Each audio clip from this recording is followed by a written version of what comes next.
Hey guys, how's it going? Hope you're doing well. My name is Crown, and today I'm going to read you some very interesting stories that I hope that you're gonna love. And now, without further ado, let's go!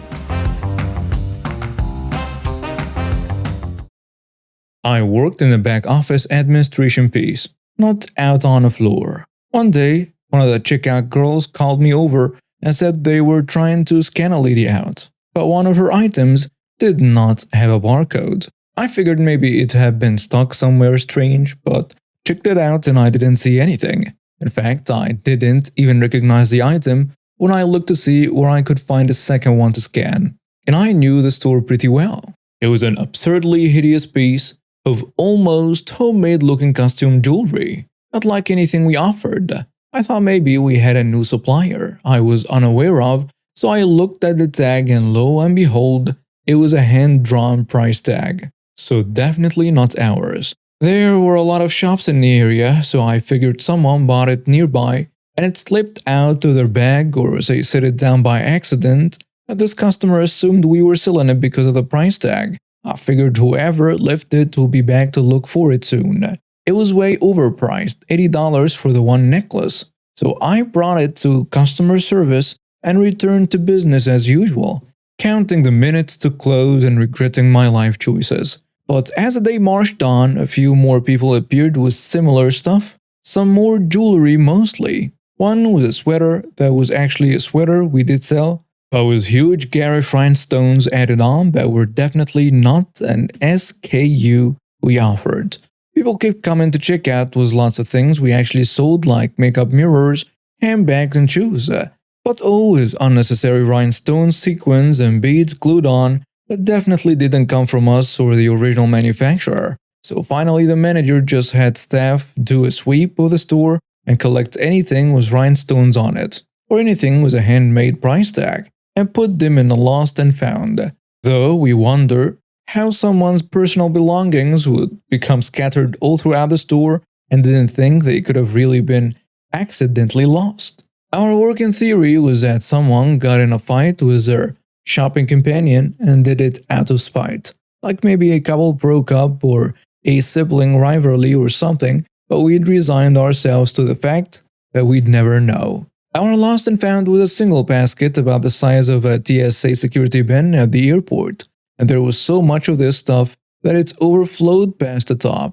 So after a couple days, we dumped it all in the trash. A few days after that, a middle-aged woman comes in decked out head to toe, in sequins and glitter and rhinestones with neon makeup like a sixth grader would wear to their first school dance, and she asked to speak to the person in charge, identifying herself as one of your partners. I knew we were about to get some answers to the other day's mystery. I stopped all my work.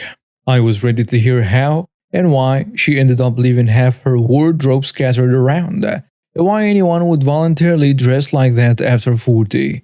So I listened to her going at it with customer service, and it became clear she had bought things here, maybe, unclear if she'd even paid for them or not, or if she just used things from here without paying for them. She then bedazzled them, either by purchasing them or covertly bedazzling in the store without buying the items. We never did find out which. She then put them back on the shelves and now expected to collect a check after they were purchased, and an upsell price that she'd added on was her handmade price tag. Apparently she had done this in a few stores and was going around with business cards claiming her designs, bedazzled versions of department store products, were sold in big department stores like Karen's, Fab Designs, as seen on the shelves of Macy, Nordstrom, JCPenney, and more. The manager explained this was not a consignment store and she couldn't just leave altered products here for people to buy and expect to split the money with us. She was sure we must just not understand that she had improved the items with rhinestones, thereby making them more valuable. I was shocked when the realization set in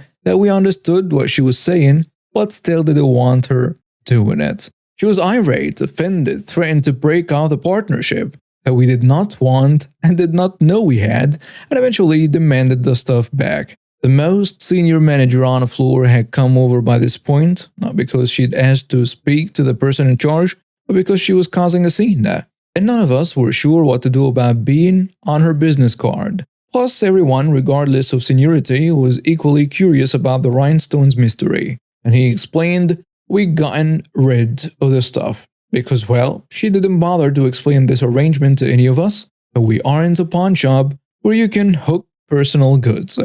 A major argument ensued.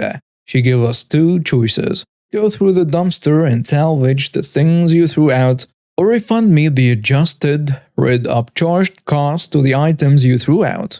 The manager then gave her two choices: leave or be escorted out by security. The manager did worry that there could be repercussions for throwing out all her stuff, since technically corporate policy was that we were supposed to hang on to lost and found items for 7 business days. So he offered her some coupons to end things on a good note. She didn't take them, and screamed at us that we needed to replace everything and pay for new material to re-bedazzle them. At that point, the manager more flatly insisted she leave. She didn't. Security had to escort her out. To our total shock, she kept telling security she worked here, and really confused them because they'd never seen her, so weren't sure if it was because she was crazy or if it was because she was from corporate, i.e., someone who could fire them. We had to explain to security and her that in fact she did not work here and this partnership was non-existent, again explaining that she couldn't sell her own products here in our department store. She kept saying, "We can negotiate you a higher cut. That was just my starting offer." So after a bit, the manager just gave up on explaining and stopped engaging with her. She tried to come in every day for a week after that, to the point that we had a security guard stand right near the door to redirect her before she could even step over the threshold. She got in one more time through the fire door, with which she set an alarm off. We had to evacuate the store, so we let her know loud and clear that the next time the police would handle her. I guess some other stores had already made good on that promise, so she stopped coming. But she kept doing this elsewhere around town for several weeks, until she was blacklisted by every store from the highest-end boutiques to the dollar store. I don't know if she didn't understand how stores worked or just didn't care, but she really created a lot of extra work for us. I will say this, many people were coming to the register to purchase her items, and that department chain is bankrupt now, so she probably has a lucrative Etsy-type store and the last laugh. Happened some years ago, still dealing with the aftermath. I went out to buy some things from the supermarket with my boyfriend, now husband. I looked so obviously femme, even a dumb person won't think I worked at this store. For God's sake, I was wearing a dress and heels. Boyfriend is in a separate aisle. I'm quietly looking through the shelves for my things without bothering anyone, when someone tugs at my elbow very sharply, almost making me stumble. It's this woman, the entitled mom, glaring at me. Her teenage kid is behind her looking extremely embarrassed. "Where do I find the wine?" she asks. I don't know. You should ask an employee. Please, let go of me. The entitled mom looks me up and down. "You're an employee. Just shut up and help me or I will get the manager." At this point, I've read enough stories to know how this ends. Politely told her to leave me alone and walked away. Next thing I know, something hits me in the head, hard. I swear to God, I genuinely thought I was dead for a second. It doesn't even hit me that something is wrong until I realize that I'm not even moving, even though I think I am. The only thing keeping me grounded is that I've gripped the shelf and kept myself upright. There is a lot of yelling happening and I can't genuinely focus on what's happening. Eventually, I'll lose a battle and pass out. When I came to, I was in a hospital. My boyfriend filled me in on what happened. So when I turned around and walked away, the entitled mom was so furious that she grabbed a glass jar and hurled it at my head. Whatever her faults, she had excellent aim. The wounds were severe and she pretty much cracked my skull open. People around us alerted staff, and the manager came over and security detained her until the cops came. My boyfriend came up onto the scene and got me to the hospital in time. Till the end, she just kept saying she was trying to teach me a lesson for looking down on her. Her husband came with her children to see me at the hospital. I don't think they were ready to see the extent of my injuries. Her husband broke down in front of me and told me she wasn't the woman he loved. Later, I found out through my lawyers that he served her divorce papers. Her family covered all my medical expenses without us asking. Her husband seemed like a really nice man. It's been a few years, but I always wondered why she was so angry when she clearly had a family who loved her. A part of me will always wonder that. Eventually, she was charged and sentenced to prison. The case actually wrapped up a few weeks ago, and she was sentenced to 12 years in prison on a bunch of charges. Along with her jail term and her personal life falling apart, she also had to cover my legal expenses entirely upfront. Her lawyers tried every dirty trick in the book to keep the case going, but it ultimately blew up in her face because she had to pay for the delays. She also had to pay for my therapy, that too upfront. I've been enjoying the peace for the past few weeks and staying inside with my family. For a while, I had some memory issues that slowly got better. For a solid year after the incident, I couldn't step out of my house because of the intense fear that something or someone would attack me. With therapy, I am better. I still can't step inside grocery stores, department store as they are called in the States, I think. But I'm hoping to overcome this hurdle too. My husband, he's a boyfriend in a story, had to go to the therapy too. He still sees me lying in a pool of my blood in his nightmares sometimes. I wouldn't wish this experience on my worst enemy, even though ultimately it did work out in a way, I guess. So many lives were destroyed because of her age. What was she so angry for?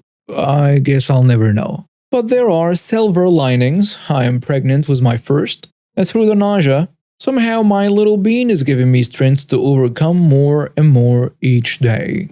Anyway, the case is wrapped up, so I thought you guys would like to read this story. Thanks for sticking around. Edit. I didn't expect this story to blow up the way it did. Thank you for the awards, the hugs, and the love. I am doing much better today, only onward from here. Special thank you to the dear friends who have shared stories of their trauma. I replied to you personally and said it here again. We are only as strong and capable as the people around us. When crippled with fear, I will remember the child I'm about to have and your stories. Together, we will overcome fear and live with kindness and courage. Thank you for the good wishes for my baby. I call the baby Bean because it's a cute pet name, no? Thinking about calling the baby that name even after they are born. And now, some commonly asked question. Did she express remorse? No, she never did. She was asked to take the stand once, and it was the only time during the trial we saw her cry and break down. But even then, she blamed me for ruining her life. There was no apology and no explanation. It was a random, brutal, and senseless act of violence designed to hurt me. How are you now? Much better, thank you. Still going to therapy, still taking it one day at a time. My husband is better too. His nightmares have reduced significantly. One day, this will just be a scary story. Why didn't you take her to the cleaners? A variety of reasons. I had a good ecosystem that rallied around me. My boss at the time didn't cut pay. I was a valuable employee in his organization, so they gave me paid leave. So I, anyway, did not qualify for missed wages. She had to pay for my therapy up front and also my legal expenses, which were quite significant. Her husband had divorced her, so she was paying all this out of her own pocket. Whatever savings she had accumulated. This shouldn't have affected my decision, but it did. Despite everything, I never wanted revenge. Just justice. What country did this happen in? This case was quite famous, so forgive me for not saying what country I'm from. If I tell you that, you'll immediately find my name out, and I'm not okay with that.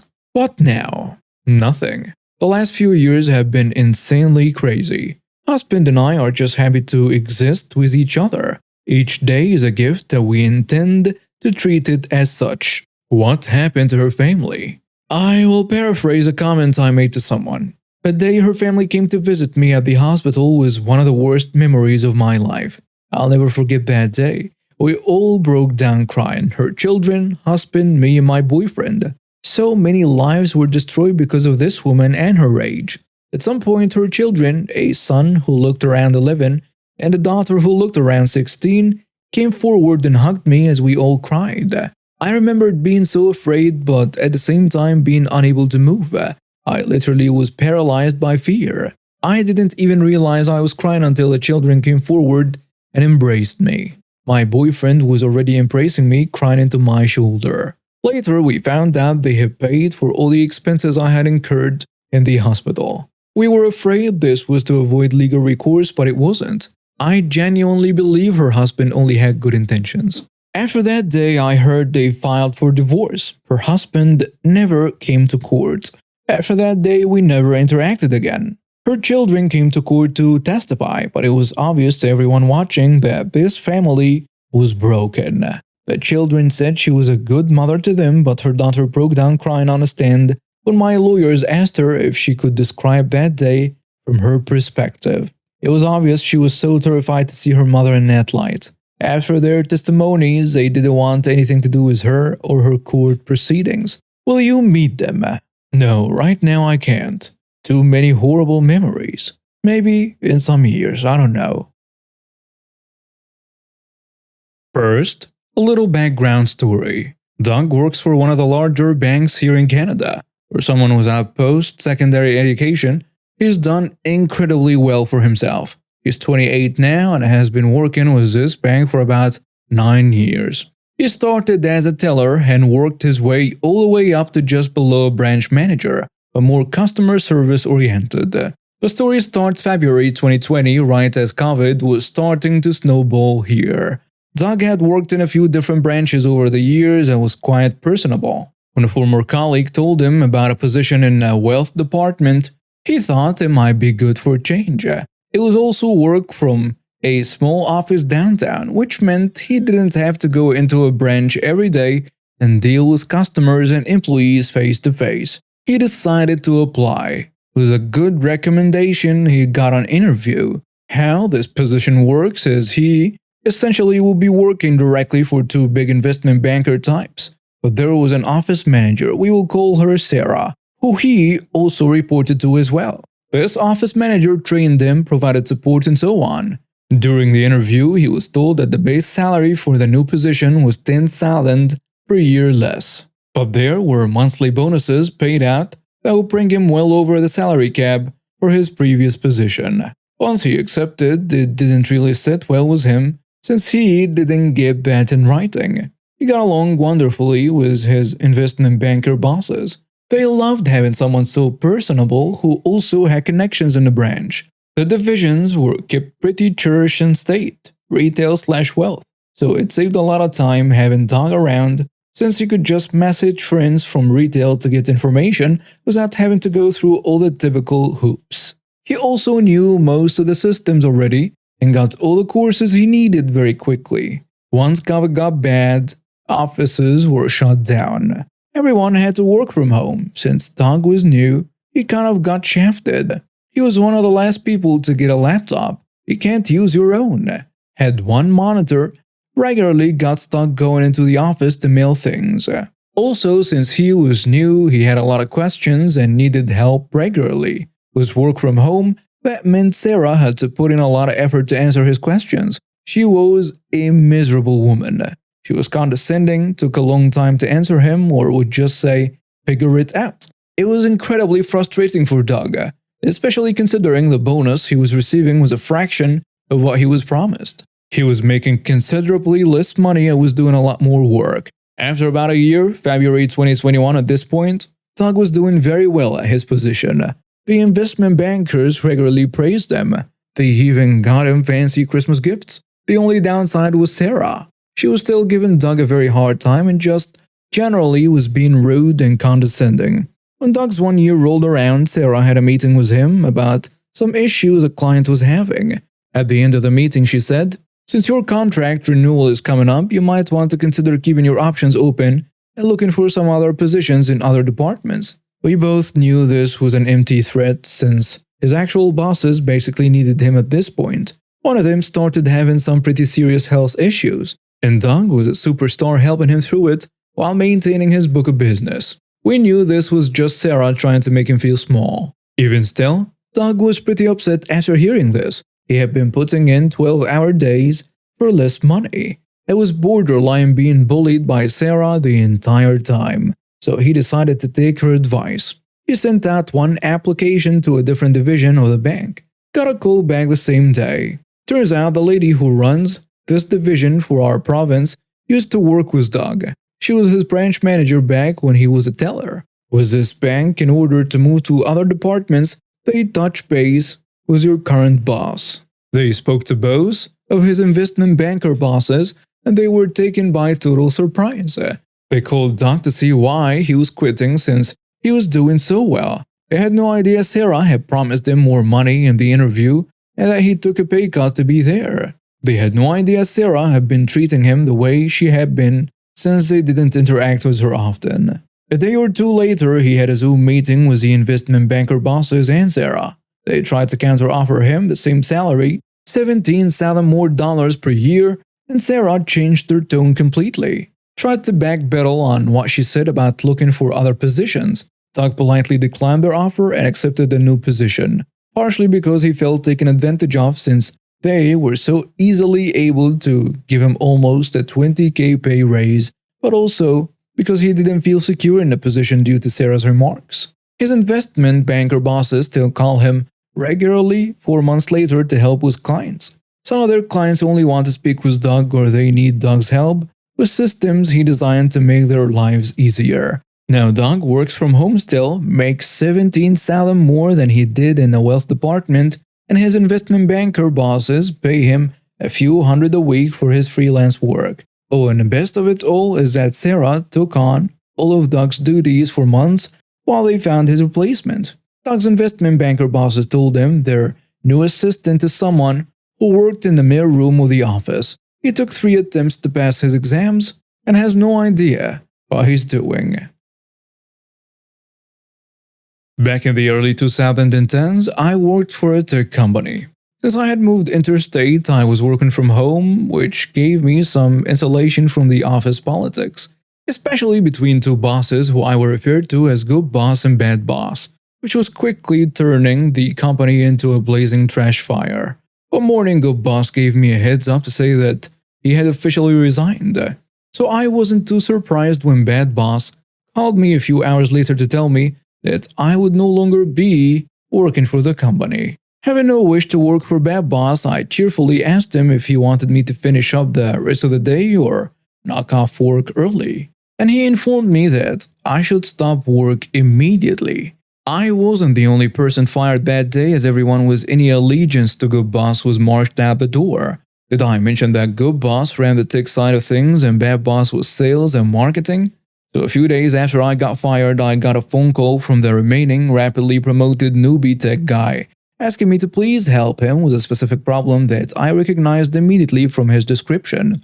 It actually wasn't a problem he caused. The after-sales team had misconfigured something, so the tech guy didn't have a procedure for fixing this error, and didn't have the deeper product knowledge that would have let him know that it was a configuration problem, not a programming problem. I curtly reminded him that I didn't work there anymore and couldn't fix this problem. But feeling sorry for him, I did tell him what had been misconfigured and to take it back to the after-sales team so they could fix it. Unfortunately, it seemed like the appropriate knowledge holders on that team had also been let go. And despite there being an instruction document for configuring this particular aspect of the program, I know because I helped write it, it was bounced back to Newbie Tech, who called me again a few days later. I was less helpful this time and informed Newbie Tech that as I no longer worked there, I couldn't help and he shouldn't call me again. And you'd think that would be the end of it. But later that day, I got an email with a summary of the issue and a request to fix the problem from Bad Boss, the one who had fired me, the one who you'd think should be well aware that I had no longer had access to any of the servers. I would not be able to fix anything even if I wanted to, which I didn't. I ignored the email. Edit. I know a lot of people are commenting that it would have been more satisfying to charge a lot of money to solve the problem, and that I missed an opportunity to take him down a pig and / or make a lot of money. Bad Boss had a habit of ignoring contracts and suing people for breach of contract, even if he was the one who broke the contract. I never had evidence to prove so, but he'd go so far as to forge documents and signatures. I spent many years eagerly awaiting the next legal fight he'd get into, the next trial, because surely this time he'd lose everything and go to jail. But real life is disappointing sometimes. Somehow, dudes like Bad Boss never ran out of money or lawyers. He went through a lot of lawyers. Almost a decade on, I'm actually still thrilled with my decision to ignore him and have no contact whatsoever with him after that point. People like Bad Boss thrive on conflict. It is enjoyable to think of winning against them. But for me, I still take a small pleasure in looking back and knowing that I became to him the only thing that he cannot fight, avoid.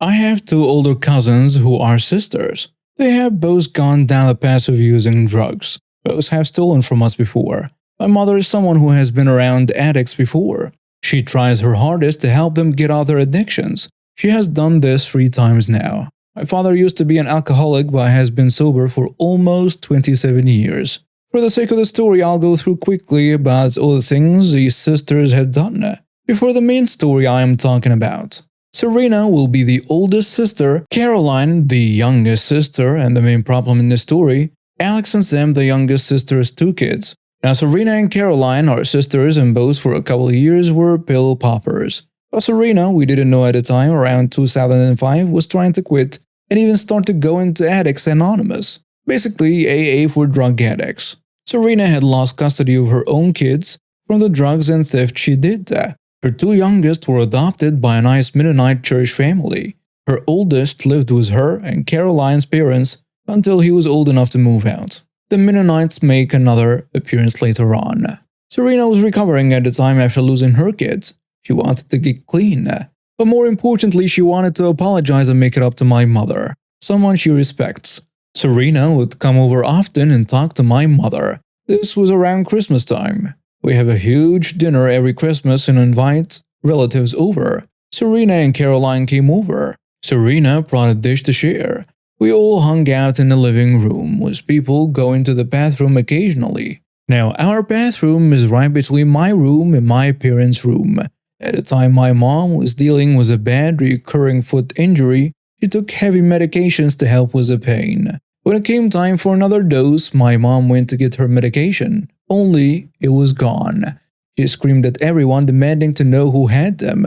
Caroline said her sister went into my parents' room. Serena tried to defend herself, but my mom wasn't having it. She threw Serena out and they didn't really talk for a couple of years. Caroline had actually been the thief, but wanted to be in my parents' good graces, so she threw Serena under the bus. After this, Caroline went on to a worse situation. She was still doing drugs, but now I found a fellow druggie who came from money to pay for them. Caroline had a kid with him, and then, while she carried her second baby, he tried to shoot them. He was arrested and put in jail for attempted murder. She came to us and started talking to my parents about adopting the baby she was carrying. My parents have thought about doing this since. 1, I had just turned 20 and she felt empty without me, and 2, she was still doing drugs while pregnant. What we didn't know is that it was all a ruse. She got all cozy with us, then one weekend, we left for a family vacation. Caroline broke into our house and stole from us. She stole my father's coin collection, my games and antidepressants, my brother's brand new 3Ds and all his games, all of my mom's medication, and some of her jewelry. We were livid. We got ties with her for a while. That is until the summer of 2017. Her grandparents came to us with Caroline's kids. She had been arrested for drug charges and was thrown in jail for 6 months. Her parents were currently trying to move out of state to avoid legal trouble, so they dropped the kids off on us. Alex was maybe 6 years old, and despite everything that had happened, he was the most well-behaved kid I've ever met. Sam was 2 years old and he was a hellion. He beat on his older brother all the time. He would hit him so hard. He left welts on Alex. We had to spank this kid nearly every second he tried to smack his brother. We believe in spanking in my family. We had these kids for almost 2 months, while Caroline was on parole, and as she lied again, trying to get her life together, she wasn't. We had these kids for almost 2 months. While Caroline was on parole, she lied again, trying to get her life together. But she wasn't. She had her parents take the kids to us so she could go out and get drugs again, so they didn't have to raise them. My mother had enough of Caroline and her BS. At this point, Sam had done something so horrible we couldn't deal. He kept trying to punch his brother in the groin and wouldn't stop. It drove me crazy, and poor Sam was in constant pain and fear of his little brother. It's one of the saddest things you can see when a 6-year-old is terrified of a toddler. I was a wreck at the time since I had to put college on hold to help take care of them. I wasn't dealing with my own mental health, so I started binge drinking to deal with the stress. I had this from my parents, just trying to help us get by. Everyone was stressed out and getting tired of Caroline and her lies. She had promised to send us ways to help us, but she never did, nor send us things that could help. One day my mom snapped. She packed everything the kids had, clothes, toys, food, and everything, and she drove the kids down to where Caroline was and dropped them off. Caroline begged my mom to take in her kids. She was tweaking when my mom saw her, obviously high. My mother glared at her and started telling her off.